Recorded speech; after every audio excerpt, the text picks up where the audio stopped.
Kristo kwa sifa na bariki kwa yetu kidogo sana, lakini tunamtumikia Mungu. Mungu awabariki sana. Na hiyo amani mshahara wenu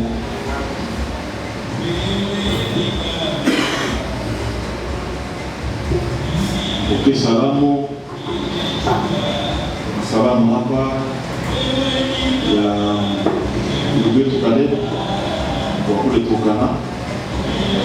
Alisema niwapatie salamu zake jina la Yesu Kristo. Vile vile mzee Lugumba wa kanisa la Goma na ni salamu zake, na ndugu yetu Salomo nakumbuka alikuwa hapa, naye vile alisema mpokee salamu zake. Tunakuwa na mahitaji ya maombi. Ndugu yetu Mbe kumbuka kwa pale mnamjua vizuri, atasafiri kesho kwenda Kisumu kwenda kufanya kazi yake, kazi ya kimwili na iko journalist na kwa kazi ya Kisumu. Kesho asubuhi atakuja huko. Vile vile dada Mami mke wangu naye atasafiri kesho kwenda Goma. Naamini kama kupitia maombi yetu Mungu atabariki hizo safari. Na kuna wageni katikati yetu, lakini tuko na dada pale na mume wake huko. Simama na dada simama kidogo. Ni wageni wetu wanatoka Kampala wa Kongo, lakini walikuwa wameishi Kampala miaka mingi, hasa wamehamia hapa Nairobi na walipenda kusanyika na sisi asubuhi ya leo. Tunawakaribisha jina la Yesu Kristo. Unaweza keti na mimi kama ni Mungu anaitaka. Sisi hapa tunamwamini Mungu mmoja. Na tuna kitabu kwanza tunasoma ni Biblia. Ukisikia itahubiriwa hapa na ukitazama uikie kwa matendo na wao utatoka kwa baraka. Mungu wetu apewe sifa sana. Tunafika wakati mzuri wa kusikia neno la Mungu. Naomba mafikiri yetu sote ikuwa mbele. Watu napenda nishukuru wadugu na wadada. Leo tumeanza mbele, tumegomboa miti 30. Nasilimu tulikuwa tukipoteza hawa saa moja mzima, lakini leo tumegomboa 30. Tukipigana hivi tena tume inakuja Sunday nyingine na wao tutakamata na hiyo 30 nyingine. Leo tunaanza mahubiri na saa 4 kamili kwa Tanzania. Siku zingine tulikuwa tunaanza saa 5, saa 5 na nusu, lakini leo tunaanza saa 4 kamili. Mungu awabariki sana kabisa. Saa 4 na nusu. Saa 4 na nusu hapo ni sawa. Tumegombola dakika 30. Na Ijumaa kesho tukigomboa nyingine 30, tunaanza na saa 4 kamili mahubiri, itakuwa ni vizuri sana. Mungu awabariki sana na tupiganishe tena hivi Jumapili nyingine tuweze kubola nyingine dakika 30. Mungu bariki sote na tugane na mzee Kulimushi. Niye tena Mungu ataturudisha asubuhi ya leo kwa kuweza kuzungumza na askari Mungu na Mungu awabariki.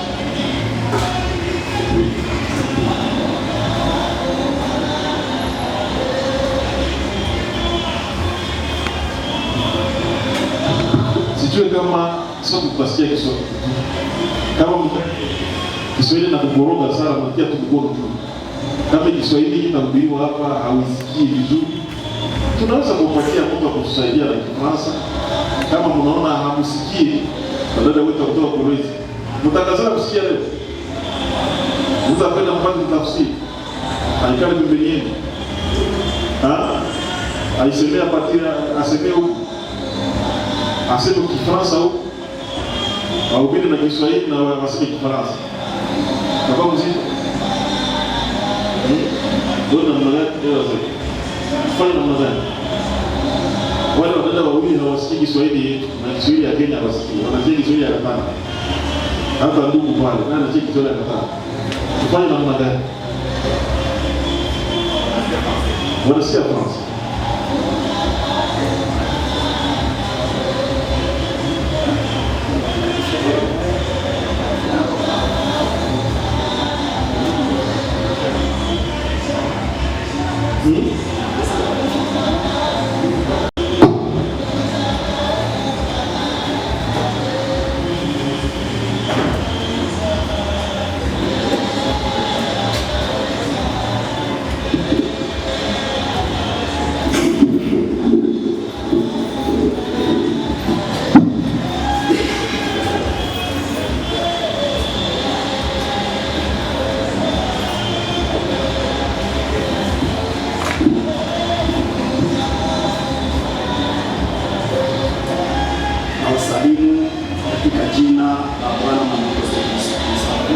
salue dans le nom de notre Seigneur et Sauveur Jésus-Christ.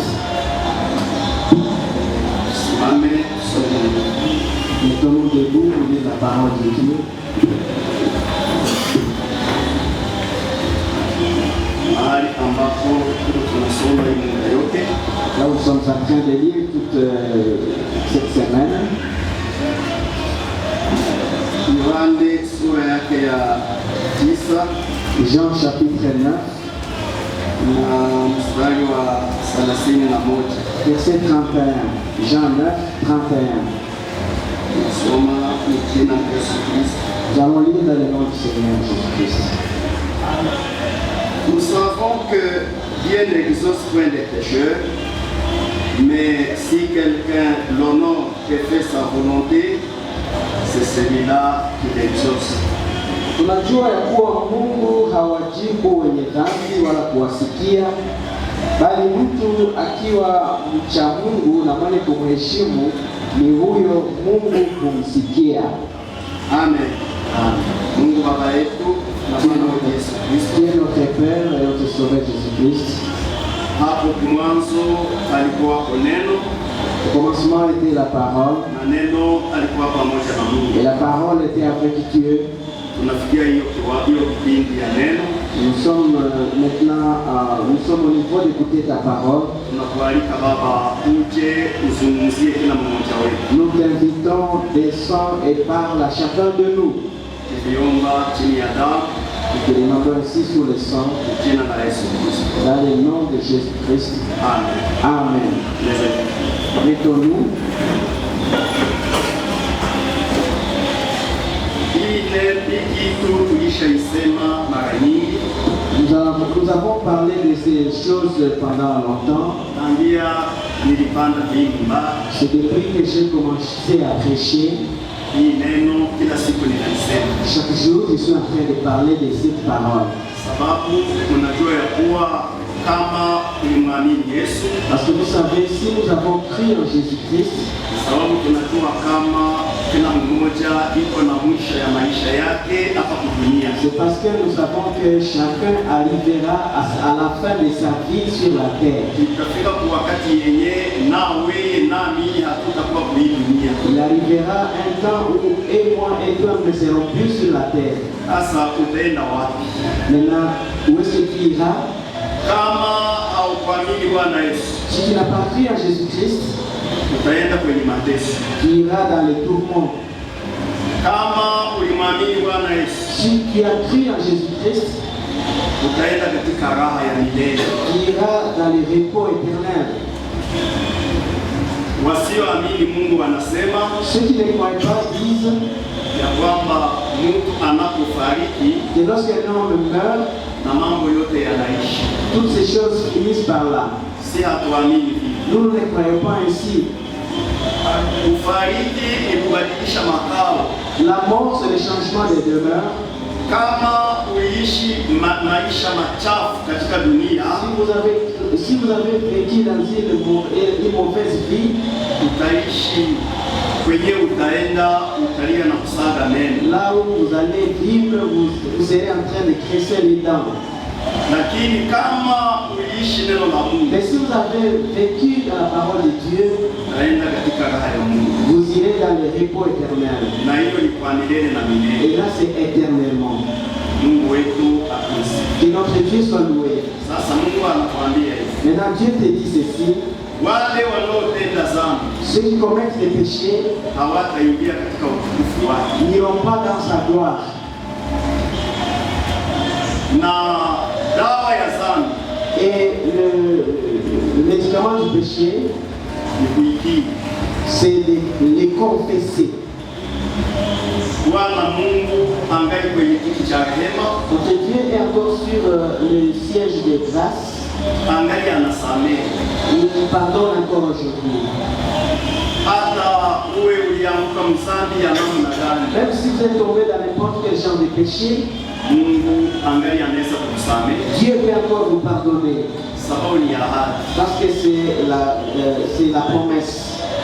Mungu angali anaweza kukusamehe. Dieu peut encore vous pardonner. Na kukiri zambi kama vile tuliweza isema, confesser les péchés tel que nous l'avons dit, kuna wakati unaweza sema kwa mdomo, parfois vous pouvez le dire par votre bouche, lakini na roho yako haijali. mais que votre cœur n'est pas là. Ukiri zambi ya mzuri La meilleure confession des péchés, ni wakati roho yako inahuzunika juu ya kitendo ulichokifanya. c'est lorsque votre cœur est contrit de ce que vous avez fait. Samiri ya moyo wako inakuonyesha kama umefanya kitu La kibaya, conscience dans votre cœur vous montre que vous avez commis un péché, une mauvaise chose. na ile inakusukuma kutafuta uso wa Mungu Et cela vous envoie chercher la face du Seigneur ili Mungu aweze kukusamehe. pour que Dieu vous pardonne. Unajua, unaweza omba msamaha kwa mtu.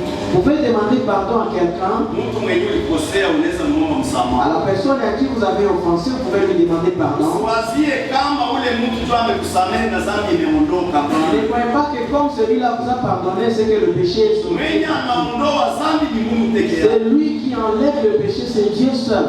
Kama tunaweza omba msamaha kwa wale tuliowakosea, Si nous pouvons demander pardon à ceux-là qui nous avons offensés, ni munia ya kuweza kutafuta kurudisha ushirika. c'est pour chercher à avoir la communion.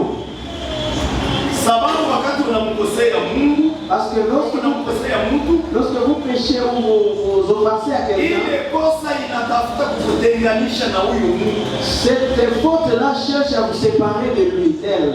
na kusudi mrudie tena pamoja. Et pour que vous vous retourniez dans la communion, Naomba umuombe msamaha. il faut que vous allez vers lui lui demander pardon. Ule mtu anaweza kukusamehe, Celui-là peut vous pardonner, lakini kama Mungu hakusamehe hiyo kosa, mais si Dieu ne vous pardonne pas, ile kosa unabakia nayo. ce péché-là demeure, reste là. Ndiyo maana kosa yenye Mungu anasamehea C'est pourquoi le péché que Dieu lui, ou la faute que Dieu pardonne, ni yenye unatubu kwa moyo yenye kuvunjika. c'est ce que vous confessez avec un cœur brisé. Tuisome katika Biblia. Lisez dans la Bible. Kuna watu wengine kusudi atengeneze, anakwambia unisamehe basi, unisamehe. Kama uliona nimekukosea unisamehe basi. Il y en a d'autres gens qui, lorsqu'ils ont pardonné, lorsqu'ils ont péché, ils ont fauté, ils disent à quelqu'un, ok, si vous avez vu que j'ai fauté pour vous, ok, pardonnez-moi. Ni kusema dhamiri ya moyo haimsukumi, haimchomi. Ça veut dire que la conscience en lui ne le touche pas. Il n'est pas touché dans sa conscience. Yeye anasikia iko hii. Lui, il se sent heureux, il se sent bien. Anakwambia unisamehe basi. Après quoi, il dit, ok, alors pardonnez-moi. Mungu atusaidie. Que Dieu nous assiste. Biblia inatuambia La Bible nous dit ceci, mu 2 Corinthiens 7:8. dans 2 Corinthiens chapitre 7 au verset 8, Wakorintho wa pili sura ya 7. Quoique je vous ai attristé par ma lettre, je ne m'en repens pas. Et si je m'en suis repenti, car je vois que cette lettre vous a attristé, bien que momentanément, je me réjouis à cette heure, non pas de ce que vous avez été attristé, mais de ce que votre tristesse vous a porté à la repentance. Car vous avez été attristés selon Dieu, afin de ne recevoir de notre part aucun dommage. Wakorintho wa pili sura 7 mstari wa 8 inasema hivi, kwa sababu ijapokuwa niliwahuzunisha kwa barua ile, mimi sijuti. Hata ikiwa nilijuta, naona ya kwamba barua ile iliwahuzunisha, ingawa ni kwa muda tu. Lakini sasa ninafurahi, si kwa sababu ya kuwa mlihuzunishwa, bali kwa sababu mlihuzunishwa hata mkatubu. Maana mlihuzunishwa kwa jinsi ya Mungu, ili msipate hasara kwa tendo letu katika neno lile. En effet, la tristesse selon Dieu produit une repentance à salut dont on ne se repent jamais. Tandis que la tristesse du monde produit la mort. Maana huzuni iliyo kwa jinsi ya Mungu inafanya toba iletayo wokovu isiyokuwa na majuto, bali huzuni ya dunia hufanya ama hutokeza mauti. Kama mtoto wa Mungu anahuzunika sababu neno la Mungu limemchoma, si un enfant de Dieu est attristé parce que la parole de Dieu l'a touché, ile inakusukuma kwa kutubu. Cela le pousse à la repentance. Na ile toba Mungu anaikubali. Et cette repentance est approuvée par Dieu. Toba yenye Mungu anaitika, la repentance que Dieu approuve, yenye inatokana na zamiri yenye imechoma na neno la Mungu. C'est celle qui vient de la conscience qui est touchée par l'Esprit de Dieu. Ndio sababu utaona ile siku ya Pentecoste. Voilà pourquoi vous verrez les jours de la Pentecôte. Wakati wale watu waliposikia maneno ya Mungu, après avoir écouté la parole de Dieu, maneno ya Mungu yalipochoma zamiri ya mioyo zao, lorsque la parole de Dieu a touché la conscience de leur cœur, pale wakaambia Petro na mitume wengine, ils ont dit à Pierre et aux autres apôtres, tufanye nini basi? Que ferons-nous maintenant? Petro akawaambia, Pierre leur a dit, répentez-vous na mkabatizwe et soyez baptisés, kila mmoja kwa jina lake Yesu Kristo, chacun d'entre vous au nom du Seigneur mpate ondoleo la dhambi zenu, que vous ayez la rémission de vos péchés. Toba yenye inakubaliwa na Mungu, la repentance qui est approuvée par Dieu, haiko tu kwa kinywa, ce n'est pas seulement par la bouche, lakini ni toba yenye inatokana na moyo yenye kuumia. mais c'est la repentance qui est produite dans un cœur brisé. Unafanya tendo, vous commettez un péché, zamiri ya moyo inakwambia, la conscience vous dit, hiki tunafanya ni kibaya, la chose que vous avez faite n'est pas bonne. Mwache niwapatie ushuhuda. Laissez-moi vous donner ce témoignage. Kuna ndugu mmoja, il y a un frère wa kule Rwanda, du Rwanda, tulikuwa naye kusanyiko moja. Nous étions avec lui dans une même assemblée. Akaenda ku soko ya mkambo za Burundi kule. Il est parti au marché vers le Burundi. Mkurudia, de son retour, ilikuwa siku ya makusanyiko. C'était le jour de la réunion. Nasema inaomba nirudie haraka nisikose kanisani. Il s'est dit il faut que je rentre vite pour aller wakati alikuwa yuko arudia, lorsqu'il était de retour, akakutana na mwanamke mmoja. Il a rencontré une femme. Bakaenda wanaongea. Ils sont partis en conversant. Mpaka ule mwanamke akabeba ule ndugu kwa nyumba yake. Jusqu'à ce que cette femme-là appelait chez ule mwanamke ni mkahaba. Cette femme était une prostituée. Bakafanya kitendo kichafu. Ils ont commis cet acte-là. Ndugu wakati ameingia mkitanda ya huyo mwanamke. Lorsque notre frère est entré et monté sur le lit de cette femme. Wakati mwili ya ndugu na quand le corps du frère s'est rejoint avec le corps de la femme. Mwili wa ndugu ulipokutana na mwili wa mwanamke yule. Le frère a crié. Ndugu alilalamika. Il a pleuré. Akalia. Pourquoi? Kwa sababu gani? C'est puisque sa conscience était touchée. Kwa sababu dhamiri yake iliguswa. Il savait automatiquement que ce que je viens de commettre, alijua hiki kitendo nimefanya, ce n'est pas ça la volonté de Dieu. Sio mapenzi ya Mungu. Le frère a commencé à crier. Ndugu akaanza kulalamika. Il a pleuré amèrement. Ndugu akalia kwa uchungu. Il est sorti. Ndugu akatoka. Il a donné l'argent à la prostituée. Akampatia mwanamke comme c'était une convention. Akampatia ule, akamlipa pesa ule mwanamke vile walikubaliana. Il est rentré en pleurant. Akarudi akilia machozi. Il arrive chez lui en train de pleurer. Akafika kwake akilia machozi. Sa femme, quand elle a vu le mari pleurer, mke wake alipoona, la femme aussi a commencé à pleurer. Huyo mke wake naye akaanza kulia. Les enfants ont aussi pleuré. Watoto wote wakaanza kulia. On demande au chef. Wakauliza baba wa nyumba. Nini akiendeki? Quelle mauvaise nouvelle avez-vous appris? Umetuletea habari gani baya? Il ne disait rien. Hakuambia neno. Il pleurait toujours. Ndugu akaendelea kulia kwa uchungu. Nous aussi quand nous sommes passés de chez lui pour aller à l'église, na sisi tulipopitia kwake tukienda toute la famille est en train de pleurer. Tunakuta nyumba yote iko na lia. Nous demandons au frère qu'est-ce qui ne va pas. Tukauliza ndugu nini haendeki? Il ne répondait rien. Ndugu hakutujibu kitu. Nous sommes allés à l'église. Tukaelekea kanisani. Pendant la nuit maintenant, ni usiku sasa, il va dévoiler le secret à son épouse. Akafungulia mke wake siri. je me suis connu avec une femme étrangère. Nasema nimetembea na mwanamke wa kigeni. J'ai fait ce que je ne devais pas faire. Nimefanya kitendo chenye singepaswa fanya. Il a commencé à pleurer. Akaanza kulia. C'est là que sa femme va lui dire, Pale mke wake akamwambia, je te connais. bila kujua, Je sais que tu es enfant de Dieu. najua wewe ni mtoto wa Mungu. Ce qui t'est arrivé, Niliyekupata ce n'est pas toi. sio wewe. C'est le diable qui t'a pris au pied. Shetani amekushika kwenye mtego. Le frère a dit à sa femme, Ndugu huyo akamwambia je mke wake, ne peux pas m'arrêter là-bas. sitaishia hapa. Même si tu me pardonnes, Hata kama est-ce umenisamehe, que le Dieu du ciel m'a aussi pardonné? je, Mungu wa mbinguni naye amenisamehe? Je ne voudrais pas monter sur mon lit. Sitapanda kitanda changu. Je vais mettre ma natte sur le pavement, Nitatandika kirago kwenye sakafu, priant Dieu nikiomba Mungu jusqu'à ce que je sente que réellement Dieu m'a pardonné. mpaka nisikie ndani yangu kwamba Mungu amenisamehe. Normalement, la réparation du péché, Kutengeneza dhambi, alléluia, amen, kutubu zambi, la réparation du péché ce n'est pas par la bouche. sio kwa kinywa tu. Kutubu zambi, Réparer le péché inapashwa tokana na zamiri yenye imegongwa, doit sortir d'une na zamiri yenye imeuma. d'une conscience qui est brisée.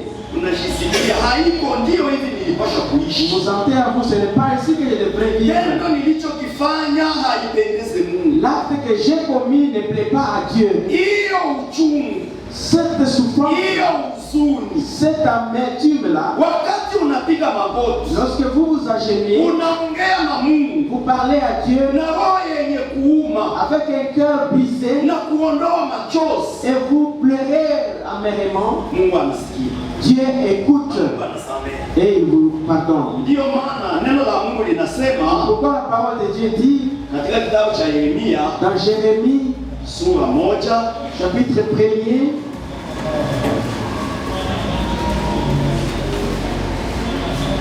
Jérémie 1, ou chapitre 1er, s'il vous plaît. tunasoma Yeremia sura 1 Jérémie chapitre 1er, unakamata mstari wake wa hapana, Yeremia, Isaya. pardonnez-moi, c'est Esaïe, Isaya sura 1, Esaïe chapitre 1er, tukamate mstari wa 18. nous prenons le verset 18. Venez et plaidons, dit l'Éternel. Si vos péchés sont comme le cramoisi, ils deviendront blancs comme la neige. S'ils sont rouges comme la pourpre, ils deviendront comme la neige. Haya, njooni tusemezane, asema Bwana. Dhambi zenu zijapokuwa nyekundu sana, zitakuwa nyeupe kama theluji, zijapokuwa nyekundu kama damu, zitakuwa kama sufu. Mungu anasameheaka Dieu pardonne toujours. kama ukitubu kwa kweli, Mungu anasameheaka. Si vous vous repentez réellement, Dieu pardonne. Lakini ukificha dhambi, Si vous cachez vos péchés, kama vile mwimbaji anaimba tel que kama la la la la la la, kama haufichi si vous ne dhambi, cachez pas vos péchés, kama sijue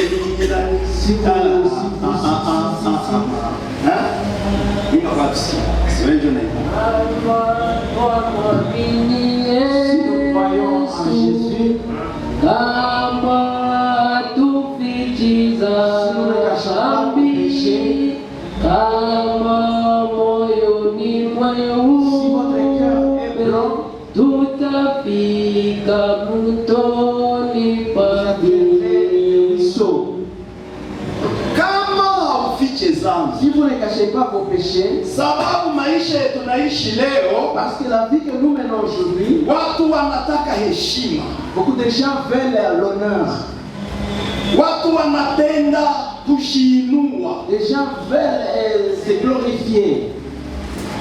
Nikitubu Si je me répands, nikiomba msamaha, si je demande pardon, nikienda ambia fulani nisamehe, je vais dire à quelqu'un pardonnez-moi, mbona atanionea, mais il va me mbona voir comme rien, atanisarau, il va me négliger. ni mtu wa hivi. Moi qui suis ainsi comme Mungu ceci. naye anakuambia kama utubu sana, Dieu aussi te dit, si tu ne te répands pas de tes kama péchés, moyo wako si mweusi, si ton cœur n'est pas blanc, maombi yako mbele ya Mungu imekufa bure. tes prières devant Dieu sont vaines.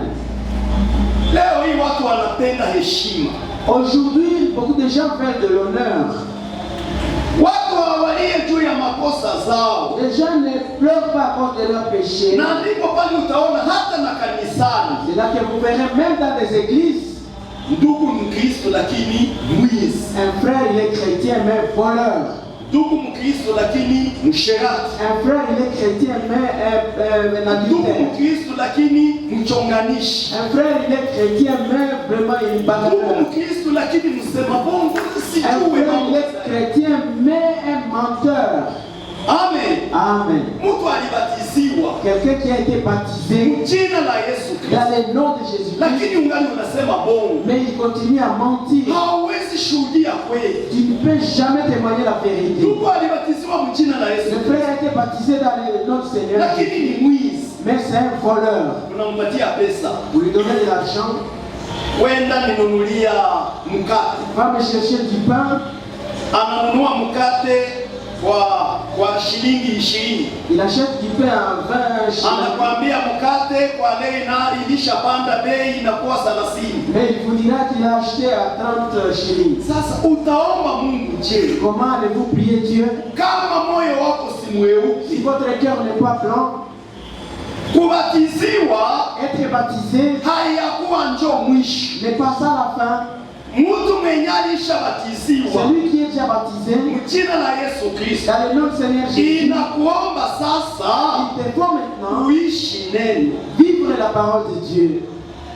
Naona watu wana majivuno, Vous voyez les gens mtu orgueilleux, atakwambia mimi niko tajiri, il vous dira je suis riche, mimi sikose kitu, je ne manque de rien, nina pesa nyingi, j'ai beaucoup d'argent avec nina moi, mali nyingi, j'ai beaucoup de richesses, lakini anakwambia Mungu nisaidie na shilingi 500. et après il vous dira aide-moi avec 500 shillings. Mimi sikose pesa lakini nisaidie. Bon, moi je ne demande pas d'argent, mais aidez-moi. Bakusaidie na una pesa. Mais comment est-ce qu'on va vous aider alors que vous dites que vous avez de l'argent? Kuna ndugu mmoja wa Rwanda Il y a un frère du Rwanda, alienda Ubelgiji kule Belgique, il est parti en Belgique, akakutana na mzungu mmoja. il a rencontré un homme blanc, Mzungu anasimama barabarani, un blanc qui est en train de mendier. nisaidie, Aidez-moi, nisaidie, aidez-moi, nisaidie. aidez-moi. Ndugu anasema Le frère dit, yeye alikuwa hana pesa, lui n'avait pas d'argent, alikuwa na pesa kidogo. il avait peu d'argent avec lui. Akasema kuona mzungu ananiomba, Il a dit, voir un blanc me demander de l'argent, na sisi tunajua wazungu ndio watajiri. alors que nous savons que des blancs, ce sont eux qui sont les riches. Hii pesa kidogo niko nayo mimi nampa, Je veux lui donner ce peu d'argent que j'ai, na mimi nikuwe nasema vile nilishaka saidia mzungu. pour que moi aussi je dise qu'un jour j'ai quand même assisté à un blanc. Akapatia mzungu, Il lui a donné cet argent. akaambia mzungu, Il a dit à ce blanc, mimi niko Mwafrika, moi je suis un Africain, niko Mnyarwanda, niko mtu wa Rwanda, je viens du Rwanda, je suis un Rwandais, nchi ya umasikini sana un pays très très pauvre. lakini na mimi nakupa. Mais moi aussi je te donne aujourd'hui. Mzungu akamwambia hivi, Ce blanc-là lui a dit, we toi là, unawaza mimi niko naombaomba juu niko maskini? tu crois que je suis en train de mentir parce que je suis pauvre? Akaanza mtombokea na kumchama, Il a commencé à le mentir durement. utaweza omba na uko tajiri? Comment est-ce que tu fais le mendiant alors que tu es le riche? Mungu atutie msaada. Que Dieu nous assiste. Maisha ya Mkristo La vie d'un chrétien na ya mpagani et la vie d'un pauvre et d'un païen, iko tofauti. c'est différent. Maisha ya Mkristo na mpagani inaomba ikuwe tofauti. Il faut que la vie d'un chrétien et celle d'un païen soient différentes. Mnakubali vipi? Vous croyez ainsi? Mnaamini vipi? Est-ce que vous croyez cela? Maisha ya Mkristo na mpagani ni tofauti. La vie d'un chrétien et celle d'un païen sont différentes. inaomba Il faut que iko hivi. c'est ceci. Sheria ya Mkristo, La loi d'un chrétien, mwenendo ya Mkristo, la conduite d'un chrétien, yote inaandikwa katika Biblia. tout est écrit dans la Bible. Mnaamini vile? Vous voyez cela? Mwenye anaamini vile aweke kidole. Celui qui croit ainsi qu'il mette la main en l'air, Bwana awabariki. que Dieu vous bénisse. Unaamini kama Est-ce que vous croyez que mwenendo wako votre conduite, haiambatane na neno la Biblia, est-ce que vous croyez que si votre conduite n'est pas conforme à la Bible, bakikuonya et que si on vous exhorte kulingana na Biblia, selon la Bible, unakubali kama unaweza badilisha? est-ce que vous pensez-vous que vous pouvez changer? Je, mimi nasema vizuri, Est-ce que je le dis clairement? mwache nirudilie tena. Je me répète, Wewe uko Mkristo toi tu es chrétien, na mimi Mkristo. moi aussi je suis chrétien, Sheria ya Mkristo et la loi des chrétiens, si ni Biblia. c'est la Bible.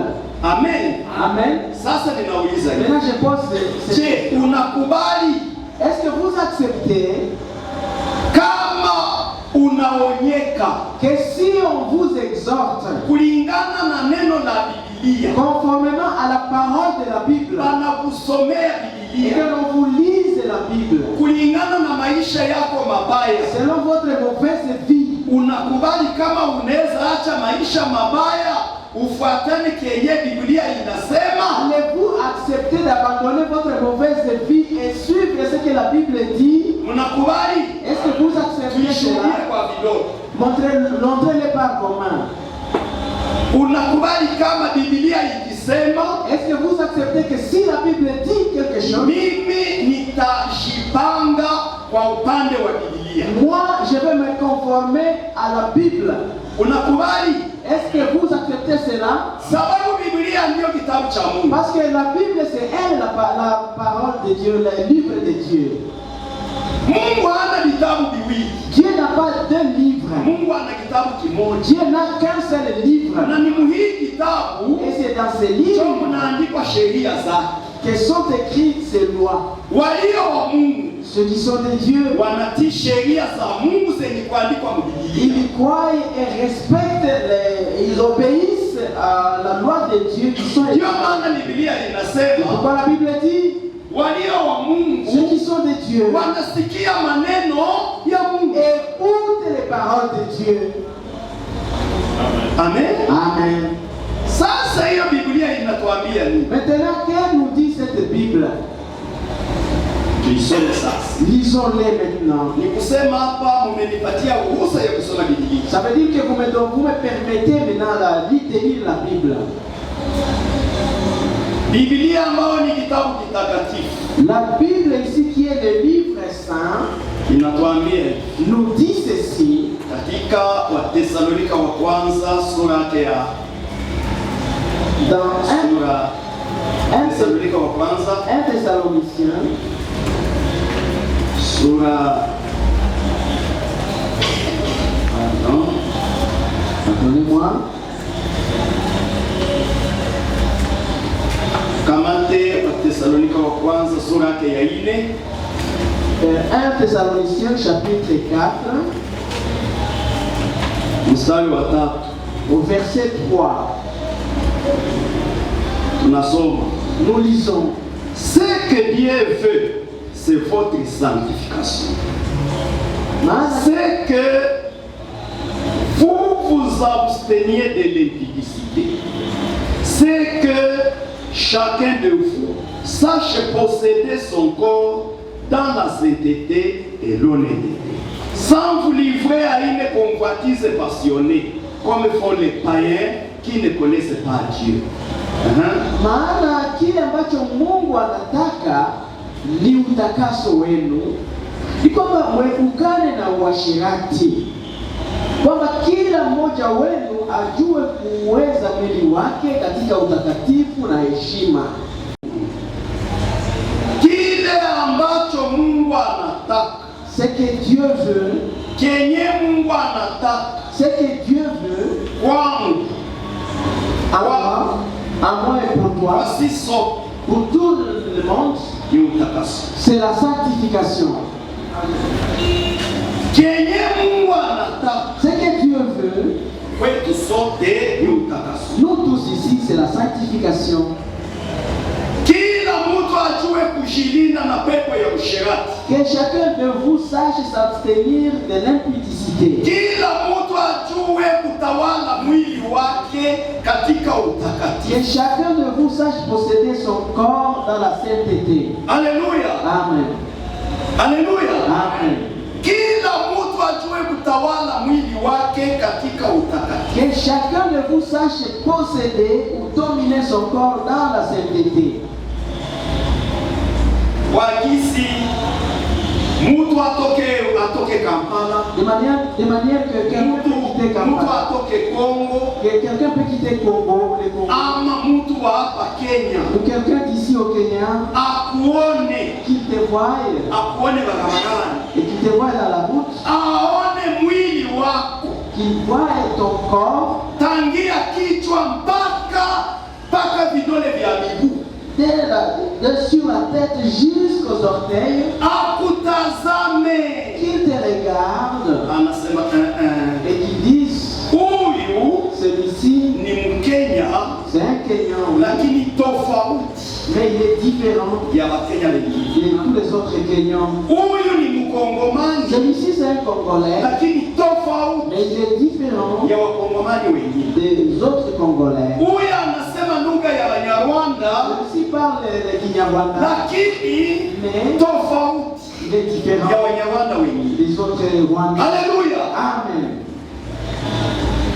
Hiyo ndiyo Mungu anataka, C'est ce que Dieu veut de nous. ni utakatifu wetu. C'est notre sainteté. Soma tena, udilia tena. Je vais lire ça maintenant. Ce que Dieu veut. Kile ni Mungu anataka Aha. ni utakaso. Aha. La sanctification. Ce que Dieu veut, c'est notre sanctification. Kile ambacho Mungu anataka ni utakaso. Ni utakaso. Aha. Basi yeye anayekataa, Hapana. Wasalonike wa kwanza sura 4 mstari wa 7. Mstari wa 3. Wa 3 ndiko kwa 7. Maana haya ndi kile ambacho Mungu anataka. Ce que Dieu veut, ce que Dieu veut, ni kenye Mungu anataka ni kutakaswa kwenu, ni kutakaswa kwenu. C'est notre sanctification. Kuepukane na uasherati. Vous devez éviter l'impudicité. Ngoja. Usherati. L'impudicité. Unaweza kuwa haukukutanana na mtu mwili kwa mwili. Vous pouvez pas avoir rencontré quelqu'un corps à corps. Unagusa maziwa ya mwanamke. Toucher les mamelles d'une femme. Unampatia bizu. Vous la baisez. Unamupa ulimi. Vous la donnez le petit blanc. Hiyo deja ni usherati. Ça c'est déjà l'impudicité. Unakubali hiyo? Est-ce que vous acceptez cela? Amukubali manake mnanifanya? Alors vous n'acceptez pas ce que hivyo? Est-ce que vous acceptez cela? Vous manquez dire même amen. Yes. Dieu, c'est que vous faites cela. Kila mtu ajue kutawala mwili wake katika utakatifu. Que chacun sache abstenir son corps dans la sainteté. Il n'est pas autorisé à un enfant de Dieu Hairuhusiwi kwa mtoto wa Mungu de toucher le corps d'une femme qui n'est pas la vôtre. kugusa mwili wa mwanamke asiye De mke wake. toucher le corps d'un homme qui n'est pas vôtre. Kugusa mwili wa mume asiye mume wake. Mnakubali ile? Acceptez-vous cela? Mon Dieu. Robert, tunakubali ile? Robert, est-ce que tu acceptes cela? Amen. Robert, mais pourquoi vous autres vous ne dites pas amen? Que Dieu nous aide. Ce que Dieu veut, ni kuchunga mwili wako katika utakatifu. Savoir posséder vos corps dans la sainteté. Soma. Naendelea kusoma.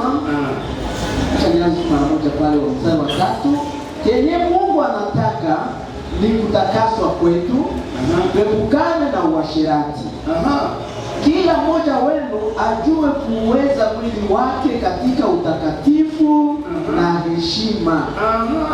Kila mtu ajue kuchunga mwili wake Que chacun de vous sache posséder son corps katika utakatifu dans la na heshima. sainteté et Si le ni ya mzuri respect. lakini.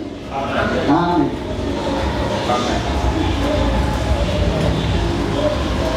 Joma, C'est pourquoi namna ya mtoto ya Mungu kuvala la façon de se vêtir pour un enfant de Dieu inaomba iwe tofauti ya mivalio ya wanawake wa nchi. il faut que cela soit différent des femmes d'autres qui sont à l'extérieur.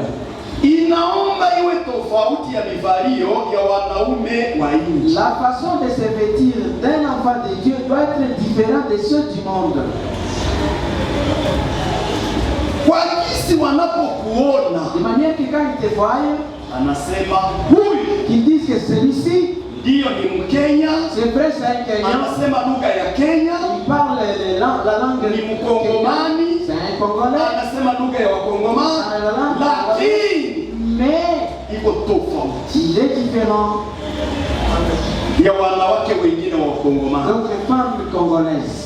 tofauti ya wanawake wengine wa Wakenya. Elle est différente d'autres femmes kenyanes. Kulingana na shauri ya Bwana Mungu wetu, Selon le conseil de notre Dieu, anatuambia ni qu'est-ce que notre Dieu nous dit? tusome kitabu cha Kumbukumbu la Torati, Deuteronome. Lisons-le dans Deutéronome. Kumbukumbu la Torati Deutéronome.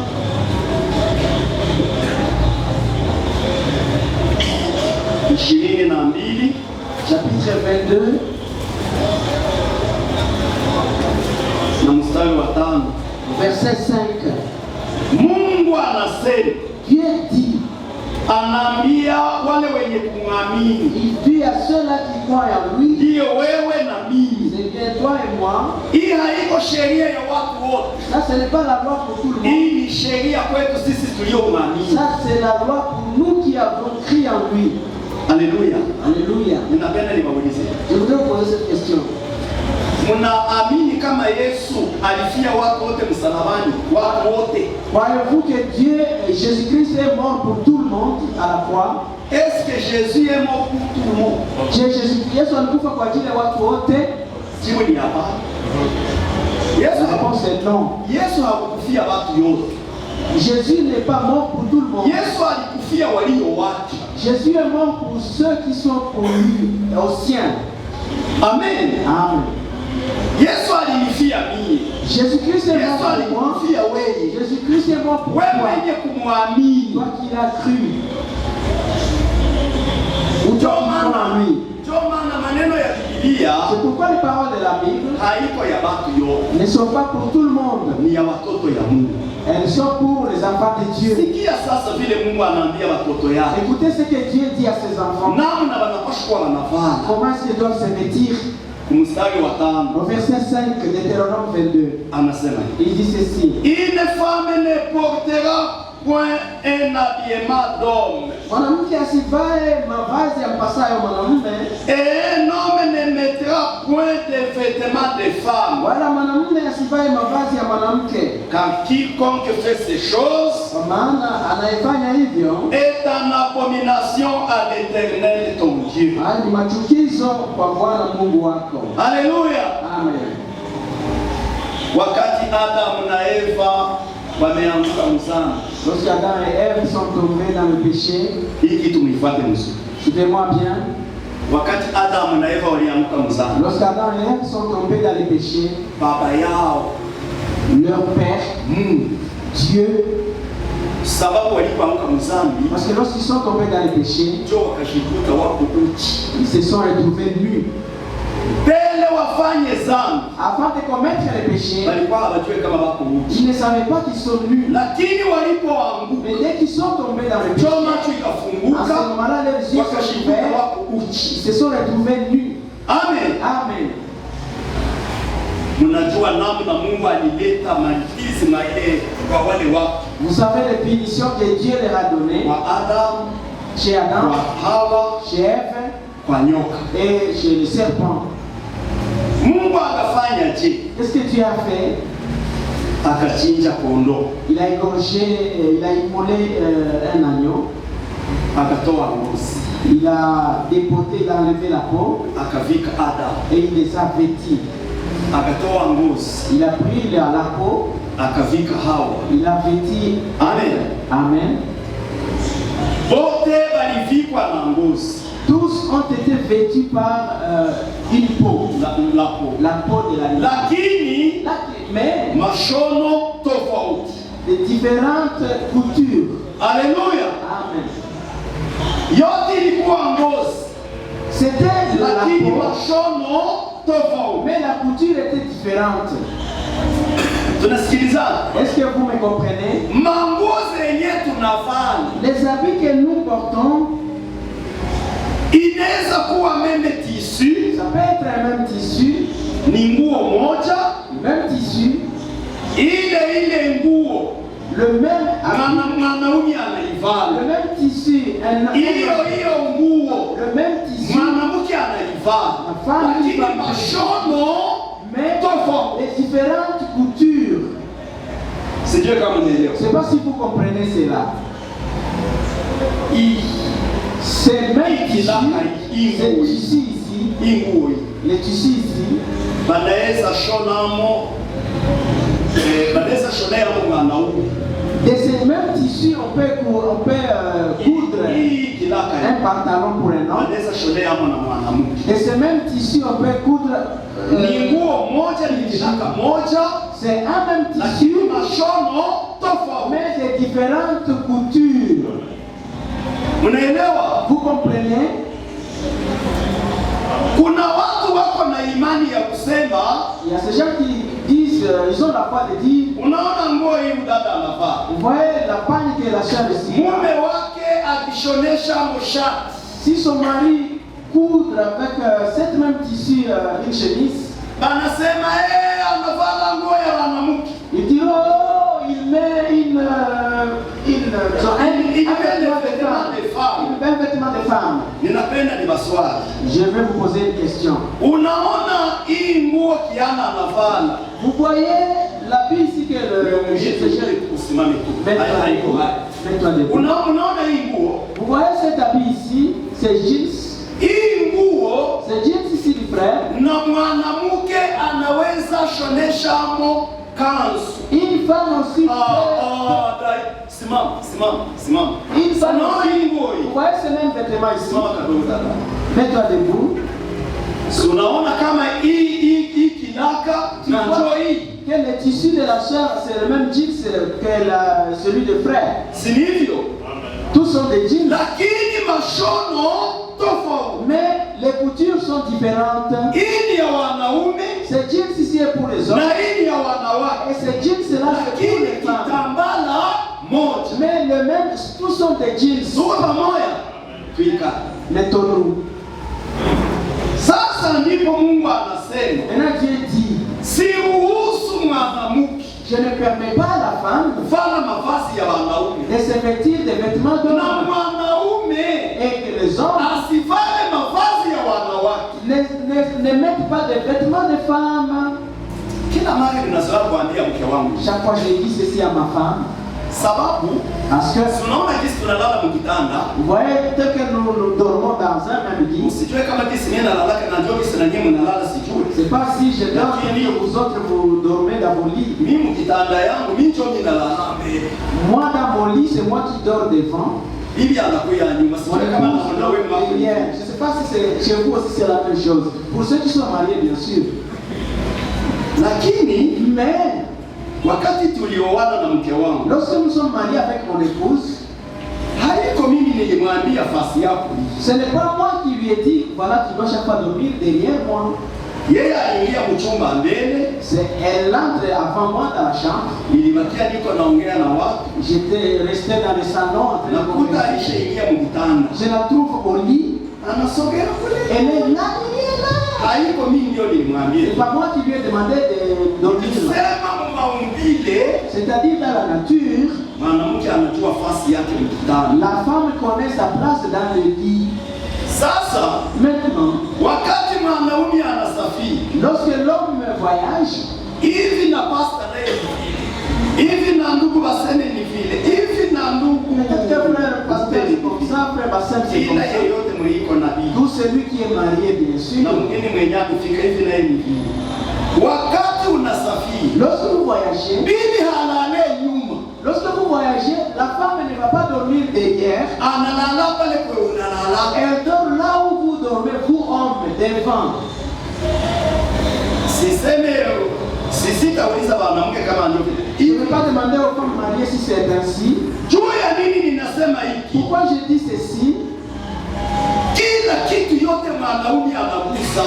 Tout ce que l'homme touche, Mwanamke elle envisage ça. Mwanamke anaitamania.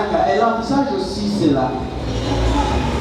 Hivi Mungu alipatia wanaume sawa wewe na mie kuvala suruali. Et c'est comme Dieu nous a donné comme hommes des nouvelles Mwanamke kama hayavala suruali, si une femme, tant qu'elle n'a pas mis le pantalon, anasikia hana salama. elle ne se sent pas en paix. Lakini wewe mwanaume, Mais toi, homme, bakikwambia vala hii jipe, si on te dit, mets-toi en jupe, mets ce jupe ici, hauwezi hata. tu ne vas pas accepter. Lakini yeye akimwambia avale suruali, Mais si elle, on lui dit, mets-toi en pantalon, mets kwanza ce hana ile wakati ya kungoja wamwambie, anapenda naye avale suruali sawa na wewe. directement, ce sera automatique parce qu'elle veut mettre le pantalon comme toi. Kitu yenye mwanaume anagusa, Tout ce qu'un homme touche, mwanamke naye anapenda, naye kile kitu naye akifanya. la femme veut aussi toucher et faire cela. Ngoja niwapatie mfano mwingine. Laissez-moi vous donner un autre exemple. Mungu wakati Adamu na Hawa wameamka mzani, Lorsqu'Adam et Ève sont tombés dans le péché, Mungu akaambia Adamu, Dieu a dit à Adam, huyu mwanamke utamtawala. tu vas dominer sur cette femme. Kwanza haiko Adamu aliambia, Ce n'est pas Adam qu'on a dit ça. aliambia ndio mwanamke On a dit à Ève, aseme mume wako atakutawala. on a dit à Ève que ton mari dominera sur toi. Kuna wahubiri wenyewe wanageuzaka hii andiko. Il y a des prédicateurs qui changent, qui modifient. Mungu akaambia mwanamke, Dieu a dit à la femme, etetezi na haja tamaa zako, hapana te besoin. hapana haja zako. Iko tofauti. C'est différent. Kuna wahubiri wanageuza hiyo kitu. Il y a des prédicateurs qui changent. Yeye anasema Mungu aliambia mwanamke Ils disent que Dieu a dit à la femme, bezwe zake zote alete kwa Bwana. Haiko vile Mungu que ses alisema. besoins, haja zake, Mungu alimwambia tetezi Dieu a dit à la femme, tamaa tamaa zako. zako, tamaa yako ya kitanda ulete kwa mume wako, Que tes désirs du lit, que tu les amènes à lakini ton mari. kuhusu besoin, Mais pour les besoins, haja, maandiko inasema les Écritures disent, kwa mahitaji yenu yote pour tous vos besoins, munielezee parlez-en kwa moi, njia ya ombi à travers la prière na kunisihi et vos na supplications shukrani. et l'action de grâce. Mshikaze msikie hiki.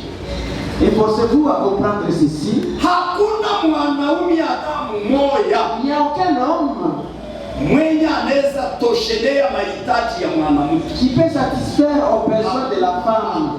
Aucun homme. Mwenye anaweza toshelea mahitaji ya mwanaume Le seul qui peut na satisfaire mahitaji ya mwanamke aux besoins de la femme et de ni l'homme, Mungu yeye pekee, c'est Dieu seul, hapana mtu. non pas un homme.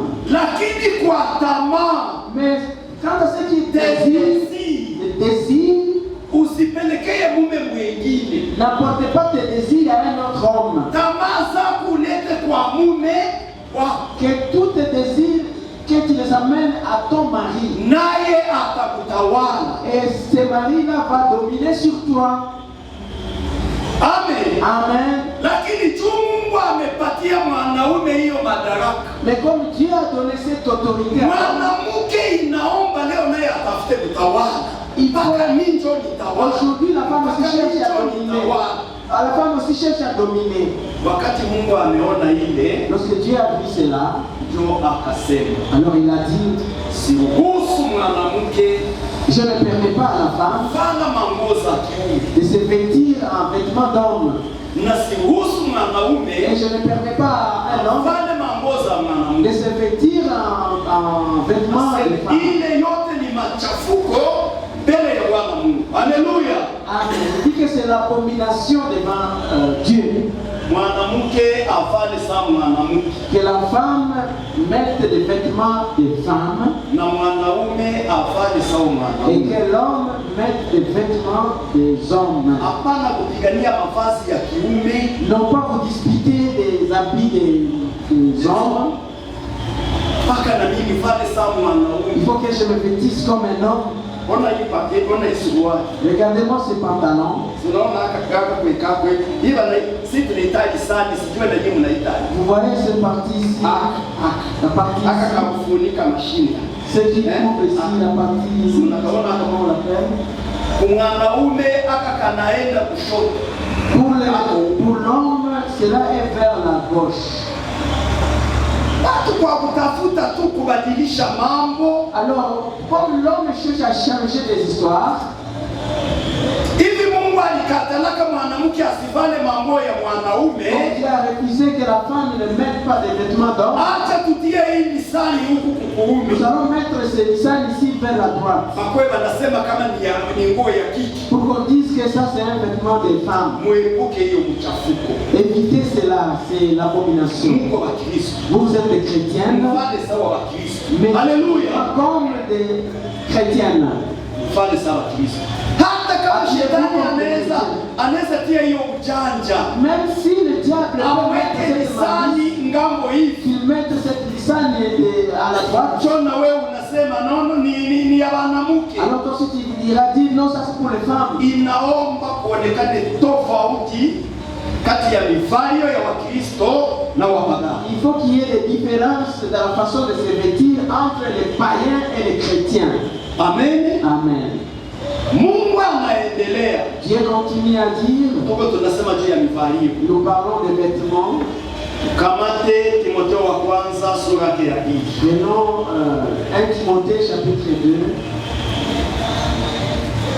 1 Timothée chapitre 2. Mstari wa 9. 1 Timothée chapitre 2 verset 9. Je veux aussi que les femmes vêtues d'une manière décente, avec pudeur et modestie, ne séparent ni de tresses, ni d'or, ni de perles, ni d'habits somptueux, mais qu'elles séparent des bonnes œuvres comme il convient à des femmes qui font profession de servir Dieu. Vivyo hivyo wanawake na wajipambe kwa mavazi ya kuvaa vizuri. Wanawake wajipambe kwa mavazi katika kuvaa Vizuri. Haleluya. Amen. Haya, mvale vizuri. Vivyo hivyo wanawake wajipambe kwa kuvaa mavazi vizuri pamoja na adabu Pamoja na nzuri adabu. na moyo wa kiasi, si kwa kusuka nywele wala kwa dhahabu na lulu wala kwa nguo za thamani. Wanawake wavae vizuri. Que les femmes se Alléluia. vêtissent d'une façon modeste. Uniumi, simama kama unasema. Sio haiko mzuri. Ona jinsi mwanamke anafanya. Ouais, comment Sio elle anafanya va se mzuri. vêtir. Mnafanya Elle nini? est bien vêtue. Kuna mavazi ya kutongoza, kuna mavazi ya kuvutia. Il y a de ces habits sexy, il y a de ces habits qui attirent. Amen. Amen. Unasema mimi si sharadaki, Vous allez dire, moi je ne vais pas lakini la terre. saa unavala nguo Mais lorsque vous vous vêtissez, inakufunga wewe vous voyez que vous êtes serré mpaka na nguo ya ndani jusqu'à ce que même les sous-vêtements, inashichapa c'est pas kuangalia. on vous regarde. Biblia La inasema Bible dit, kama wewe mwanamke, si toi femme, hali yako ya kushikamana ta façon de te conduire inaweza tuma wanaume wanakutamania peut influencer les hommes à ce qu'ils ont mbele ya Mungu, hata ya sharata. devant Dieu, même si tu n'as jamais fait l'adultère. wale wanaume wote wewe wamekutamania, tous ces hommes-là qui t'ont convoité, Mungu anakuhesabia hao kama vile wewe ulisharati na wewe. Dieu compte sur toi comme si tu as fait adultère avec eux. Ndio maana Mungu anasema Pourquoi Dieu dit na wanawake wafane kwa namna inayofaa, que les femmes se wafae vizuri. modestes, Soma tena pale mpendo, wafae vizuri. tisa. Hivyo hivyo na wanawake wajipambe kwa mavazi ya kuvaa vizuri. Kwa mavazi ya kuvaa vizuri. Acha. Kwa mavazi ya kuvaa vizuri. D'une manière modeste. Si ni pekee ndio ninaambia niende nasoma Biblia. N'est-ce pas vous qui m'avez de lire la Bible? Amen. Amen. Mlisema kama Biblia inasema tunakikubali. Haleluya. Vous acceptez tout ce que dit la Bible. Inaomba mivalio ya mwanamke Mkristo. Il faut que la façon de se vêtir d'une femme chrétienne isiwe ya kutongoza wanaume. ne soit pas là pour faire convoiter, pour que les hommes te convoitent. Haleluya. Amen. Fala kwa namna inayo fana vizuri. Mets des habits d'une manière décente. Wewe unavana nguo, Donc tu mets des habits huku unatembea, que lorsque tu marches, aka kako kanaonekana. tes cuisses sont bien visibles. Aka À kanaonekana. partir de derrière, tes cuisses sont visibles. Sinaomba Mungu akutie msaada. Il faut que Dieu t'assiste. Wewe na mimi, wewe mwanaume na Toi, homme et moi, tuambiane kweli. disons-nous la Hata vérité. ukuwe pasta sawa de la. Même si tu sois un pasteur, Hata ukuwe même si tu sois un muhuduma sawa waseme. Aba ni ancien bakubwa comme Basseme. aba balitutangulia kusimama kwenye Ces ibada. frères ici nous ont dévancé. Mimi ninajua waseme ni pasteur wangu. Moi je sais que frère Basseme est un bon Sababu pasteur. alinihubiri na ningali naikala mubiki. Parce que frère Basseme m'a prêché alors que j'étais encore assis dans les bancs. Namupa hiyo heshima Et kabisa. je lui donne ses honneurs. Hata baseme njo pasteur Même wangu. si frère Bassem c'est lui mon pasteur, Mzee, kama Mungu hakutie msaada ancien, si Dieu ne t'assiste uone pas, mwanamke hapa, que tu uone vois mwanamke la hapa, cuisse d'une femme, uone que mwanamke tu hapa. vois la cuisse d'une femme. Kama Mungu hakutie msaada, Si Dieu ne t'aide pas, uone liziba ya si mwanamke, tu viens d'avoir les seins d'une femme, mke asiye wake, la femme qui n'est pas la sienne, umuone liziba et tu vois ses mamelles, na unasema hakuna et shida. après tu dis il n'y a pas de problème. Sinaomba Mungu En tout atusaidie. cas, il faut que Dieu t'assiste. Maandiko inasema Les Écritures disent, sijue base bako hapa watanisaidia c'est kwa pas, les kutafuta. anciens sont là, ils vont m'aider à les chercher. Na waza ni Wakorintho wa kwanza sura 6 kwenye inaandikwa fuyene Je midisite. pense que c'est dans 1 Corinthiens, chapitre 11. Museme kama mnapajua. Dites-le si vous retrouvez cela. Kimbia washerati. Priez l'impudicité. Combien? 1 Corinthiens 6:7. Ni kati Mungu kwa. Wakorintho wa kwanza sura 6 mstari wa 7. Korintho wa kwanza sura 6 mstari wa 7. Ndio vile? 15.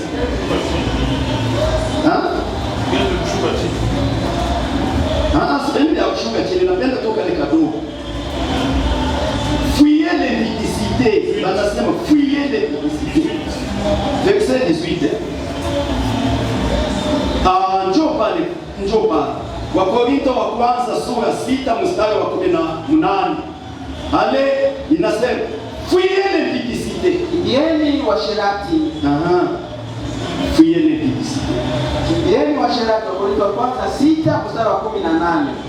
Ile fuyez l'impudicité ni juu ya nini? Hii kukimbia, Ukishaona hii ya mwanamke, lorsque tu vois seulement la cuisse d'une femme, naye anakuja anakusalimu. elle aussi vient Jambo de ndugu. dit bonjour père, comment ça va? Habari ya siku nyingi. Ça fait très Na yeye longtemps. anatingiza mguu hivi anafanya. En train de faire ceci et Na wewe mwenyewe iko toi là, tes yeux sont hata cachés. uwe nabii, hata uwe mtume, hata hata uwe nani, apôtre ou quoi, hakuna mwanaume mwenye hatamani yake il n'y mwanamke. a aucun homme qui ne peut jamais commenter. Akose kama uko mgonjwa, Peut-être que si tu es kama uko malade kilema. ou si tu es infirme, Ndio maana Mungu aliona pourquoi Dieu a dit, wanaume il a dit aux hommes, hao wanawake watawaangusha. les femmes ici vont vous faire tomber, Fuyeni mbibisi. kimbia usherati. Haleluya. Amen. Ndio maana usizoee mwanamke asiye wako. C'est pourquoi il ne faut pas vous habituer à une femme qui n'est Hata pas kama ni votre. mzee wa mwanamke wa kutetemeka Même si c'est na une mama gawazi nala na hana vieille femme, elle n'a plus de dents, ukimpima kumgusa si hivi, tu essaies seulement de la toucher, kuko kitu kitakukokota il y a des circuits qui vont t'attirer mpaka na hautaona tena ile mzee yako. jusqu'à ce que tu ne verras plus sa vieillesse. Ndio maana Mungu anatuambia Pourquoi tu es nous? fuyeni mbibisi. Kimbia mbali washerati. Haleluya. Alléluia. Hawezi ona, Tu ne peux pas regarder unaona hivi et tu regardes comme ça à rien.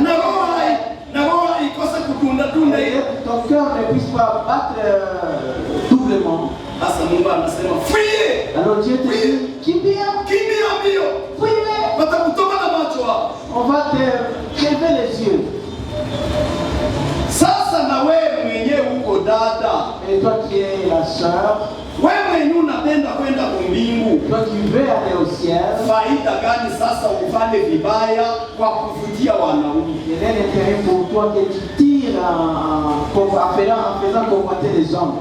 Mungu akusaidie. Que Dieu nous assiste. Amen. Amen. Tunapenda kwenda mbinguni, Nous voulons aller au ciel. tunapenda kwenda N'est-ce mbinguni. pas que nous voulons aller au ciel? Fala kwa namna inayofaa. Mettez des habits, habillez-vous d'une Mwili ya masculinité. mwanamke inavutiaka. Les corps des femmes attirent. Mwanamke akivala kapitula Si une femme met du short ou na mwanaume anavala kapitula, un homme qui met la culotte, ile mili mbili iko tofauti. ces deux corps-là sont différents. Mvae kwa namna inayofaa. Haleluya. Amen. Habillez-vous d'une manière décente. Na mimi hamwezi kusikia ile, si ni Je Mungu pense que anasema cela ne vous achoppe pas. C'est ce que Dieu dit. mvale kwa namna inayofaa. Habillez-vous d'une manière décente. Mvale manguo za kuacha mwili. Mettez des habits qui ne vous servent pas. Kwa jinsi mtu akuone mwanamke wa kawaida. De manière que lorsqu'un homme te voit, il te voit une femme normale. Unaona mwanamke iko mbele ya watu, Tu vois une femme devant les gens, anatosha kiziba nje. elle fait sortir ses mamelles. Mimi sijui liko vinaniluma hapa kulisema. Je ne sais pas ce qui me dérange dans le Unawaza wewe mwanaume uone liziba ya mke asiye wako. Tu crois que toi, homme, regardez seulement Na roho ibakie tu salama kabisa. que tu restes un peu comme ça Na juu ya ile à cause de cela. watu wengi wameanguka mkusherati. Beaucoup de gens, beaucoup d'hommes sont tombés dans l'adultère. Mwanamke akikukania atakuangusha, nutaanguka kama Mungu hakutie msaada. Si une femme programme te faire tomber, tu tomberas si Dieu si jamais Dieu Alléluia. ne pas. Unajua Vous savez, nabii wa hii kizazi le prophète de cet âge, anakushauria hivi. il nous conseille ceci. Kama wewe ndugu unaenda tembelea sœur, Si unaenda toi, tembelea frère, dada, si toi frère, tu vas visiter une soeur, usiende wewe peke. n'allez pas seul. Watakutoana hii macho. On va te crever ces yeux-là. Wende na ndugu mwingine. Vas-y avec un autre frère, accompagne-toi avec un autre Na frère. kama unabii enda na mke wako. Et si ce n'est pas Hawazoe yake mwanamke. Haleluya. ne s'habitue pas aux femmes. Ndugu iko na hiki sawa hapa watoto wetu wanakuja somea huko. Comme nos enfants ici qui viennent étudier ici, Iko na chumba yake. il est là, il s'attend.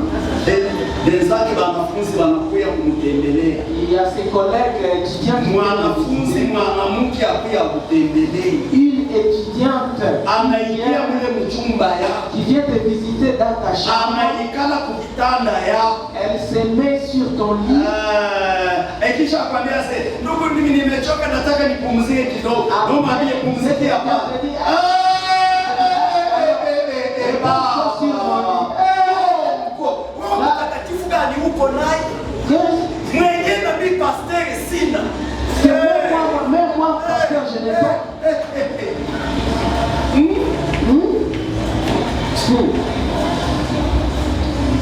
Mungu atusaidie. Que Dieu nous assiste.